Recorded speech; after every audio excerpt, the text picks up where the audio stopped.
স্বামীর কলার ধরে স্ত্রী বলে উঠলেন, যদি পুরুষ হও তাহলে আমাকে তালাক দিয়ে দাও, তোমার মতো মানুষের সঙ্গে আমি সংসার করতে চাই না। স্বামী অনেকক্ষণ চুপ থাকার পর বললেন, আচ্ছা ঠিক আছে, তাহলে কাগজ কলম নিয়ে এসো, লিখে দিচ্ছি। স্বামী স্ত্রীর হাতে কাগজটি দিয়ে বলল, এই যে লিখে দিলাম, এটা নিয়ে সোজা বাপের বাড়ি চলে যাও। ব্যাগ গুছিয়ে সন্তানকে কোলে নিয়ে বউ বাপের বাড়ি চলে গেল। 10 দিন পার হলো, স্বামীর মোবাইলে মেসেজে ভরে উঠতে লাগলো। স্বামী নিরুত্তাপ নিরুত্তর। 15তম দিন থেকে শুরু হলো কল, কখনো পরিচিত স্ত্রী, শালক শালিকা, শ্বশুর শাশুড়ি নম্বর থেকে, কখনো অপরিচিত নম্বর থেকে। স্বামী কোনো ফোন রিসিভ করে না। শেষমেশ 20 দিনের মাথায় স্বামী ফোন ধরলো।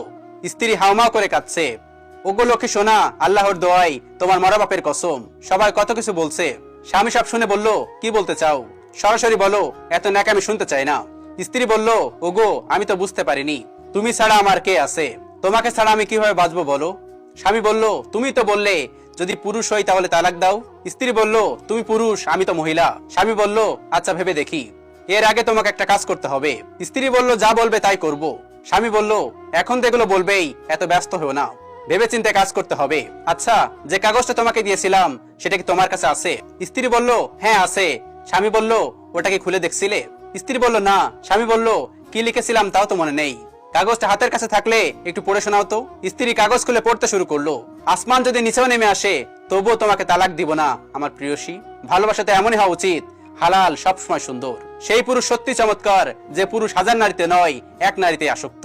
যুদ্ধ এবং প্রেম কোনো কিছুই পরিকল্পনার মতো হয় না। তুমি যদি মনে করো তুমি ঠিক, তা সত্ত্বেও মানুষ তোমার সমালোচনা করছে, কটু কথা শোনাচ্ছে, তাহলে তাতে কান দিও না। শুধু মনে রেখো, যে কোনো খেলায় শুধু দর্শকরাই চেঁচামেচি করে, খেলোয়াড় নয়, তাই খেলোয়াড় হয়ে ওঠো। পৃথিবীতে কেউ কেউ এত ভাগ্যবান যে মানুষকে কষ্ট দিয়েও নিজে ভালোবাসা পায়, আর কেউ কেউ এত হতভাগা যে অনেক ভালোবাসার পরেও বিনিময়ে শুধু কষ্টই পায়। তুমি ছেলে, মনে রেখো, কেউ তোমার পার্সোনালিটি দেখবে না, ইমোশন দেখবে না, কেউ তোমার দুঃখ বুঝবে না। একটাই প্রশ্ন জিগাবে, কত কামাও।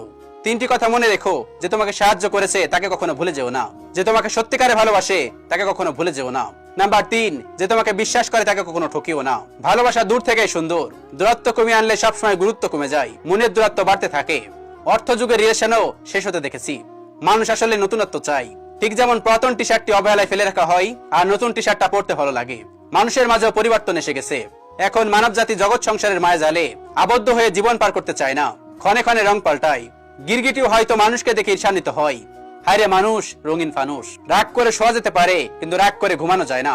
বিছানায় পড়ে ছটফট করার মতো শাস্তি আর নেই।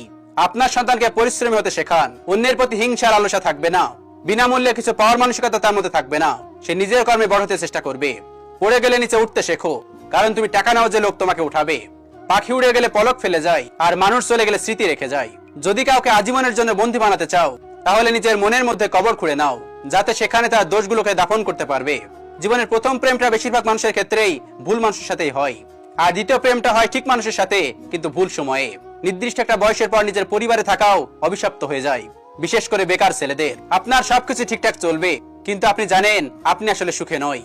মানসিক অশান্তি আপনাকে ভিতরে ভিতরে শেষ করে দিচ্ছে। এইটা কাউকে বলা যায় না আসলে, যার জন্য এমন অবস্থা তাকে বলতেও পারবেন না। দীর্ঘ নিঃশ্বাস ফেলা ছাড়া আর কিছুই করার থাকে না। আসলে মায়াতে বেশি আপনার। ছাত্র জীবনে 4টি কাজ করুন। পাসপোর্ট যাদের নেই, 5 থেকে 10 বছরের মধ্যে তারা পাসপোর্ট করে ফেলুন। একটা ব্যাংক অ্যাকাউন্ট খুলে প্রতি মাসে অল্প অল্প করে কিছু সেভিং করুন। এক্ষেত্রে আপনি স্টুডেন্ট অ্যাকাউন্ট খুলতে পারেন। একটা ইনকাম সোর্স তৈরি করুন, বা এমন একটা দক্ষতা অর্জন করুন যা দিয়ে ইনকাম করা যাবে। ম্যাথ এবং ইংরেজিতে দক্ষ হয়ে উঠুন। একটা সময় পরের গুরুত্ব অনুধাবন করতে পারবেন। আজ না হয় কাল আপনাকে বেঁচে থাকতে হলে আপনাকে কোনো এক সময় কাউকে না কাউকে বিশ্বাস করতে হবে, কারোর প্রতি আপনার আবার দুর্বল হতে হবে, কাউকে না কাউকে ভালোবাসতে হবে। আপনার জীবনটা সাময়িক একা কাটিয়ে দিতে পারলেও আজীবন আপনি একা থাকতে পারবেন না। একাকী জীবন কাটানো যাবে না, এটাই বাস্তব। আমাদের জীবনে ভুল মানুষ আসতেই পারে, ভুল মানুষের সাথে আমাদের দেখা হতেই পারে, কিন্তু এটা ভাবলে ভুল করবেন যে সব মানুষ ভুল হয়। সব মানুষ ভুল হয় না। কেউ কেউ জীবনে সঠিক মানুষ হয়েও আসে, আমরা চিনতে পারি না শুধুমাত্র। আসলে সবাই কখনো ছেড়ে যায় না, কেউ কেউ থেকে যায়, কেউ কেউ কথা দিয়ে রাখতে চেষ্টা করে, কদর করতে পারে। তাই একজন ভুল মানুষের জন্য যদি সবাইকে আপনি ভুল মনে করেন, তাহলে কখনো সঠিক মানুষ আপনার জুটবে না। কেউ আপনাকে ছেড়ে দিয়েছে বা ভেঙে দিয়েছে, এর মানে এই নয় যে সবাই আপনাকে ছেড়ে যাবে। একজনের কথা ভেবে সবার সাথে সেই মানুষটাকে তুলনা করা একদমই ভুল, কারণ কেউ কেউ সবকিছু মেনে নিয়ে থেকে গিয়ে দেখিয়ে দেয় ভালোবাসা অনেক গুরুত্বপূর্ণ।